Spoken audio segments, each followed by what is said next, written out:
Hello hi friends, welcome back to my channel Madhu Lalitha vlogs. నేను ఈరోజైతే గుడ్లు, ఎండ్రేలు, వంకాయ పులుసు పెడుతున్నాను. అది ఎలాగో మీరు చూసేయండి.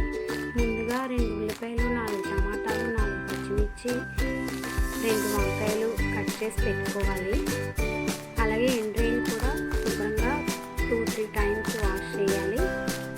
చేసిన తర్వాత కొద్దిగా చింతపండు కూడా నానబెట్టుకోవాలి. అలాగే ముందుగా పొయ్యి వెలిగించి ఒక ప్యాన్ పెట్టుకొని 3 స్పూన్ల ఆయిల్ వేసుకోవాలి. వేసుకున్న తర్వాత ఉల్లిపాయలు, పచ్చిమిర్చి, కరివేపాకు వేయాలి. అవి మగ్గిన తర్వాత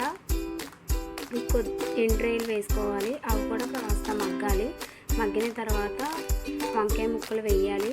వంకాయ ముక్కలు వేసిన తర్వాత తగినంత ఉప్పు, పసుపు,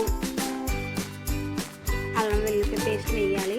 వేసిన తర్వాత కలుపుకోవాలి. కలిపిన తర్వాత మూత పెట్టి కాసేపు మగ్గనివ్వాలి. మగ్గిన తర్వాత టమాటో ముక్కలు వేసుకోవాలి. టమాటో కూడా వేసిన తర్వాత ఒకసారి కలిపిన తర్వాత మూత పెట్టేయాలి. మూత పెట్టిన తర్వాత కాస్త మగ్గనివ్వాలి. మగ్గిన తర్వాత కారం వేయాలి. 2 స్పూన్స్ వేసాను. 2 స్పూన్స్ కారం వేయాలి. కారం వేసిన తర్వాత బాగా కలపాలి. కలిపిన తర్వాత ఎగ్స్ వేయాలి. ఎగ్స్ వేసిన తర్వాత ఒకసారి కలుపుకొని పులుపు, చింతపండు పులుపు, మనం పులుపు ఎంత తింటామో అంత వేసుకోవాలి. వేసుకున్న తర్వాత ఒక 5 నిమిషాలు మరగనివ్వాలి. మరిగిన తర్వాత పులుసు రెడీ అయిపోద్ది. ఎంతో రుచికరమైన పులుసు రెడీ అయిపోద్ది. చాలా టేస్ట్గా ఉంటుంది. మీరు కూడా ట్రై చేయండి. ఈ వీడియో కానీ మీకు నచ్చినట్టయితే లైక్ చేయండి, సబ్స్క్రైబ్ చేయండి, కామెంట్ చేయండి. ప్లీజ్ సపోర్ట్ చేయండి ఫ్రెండ్స్.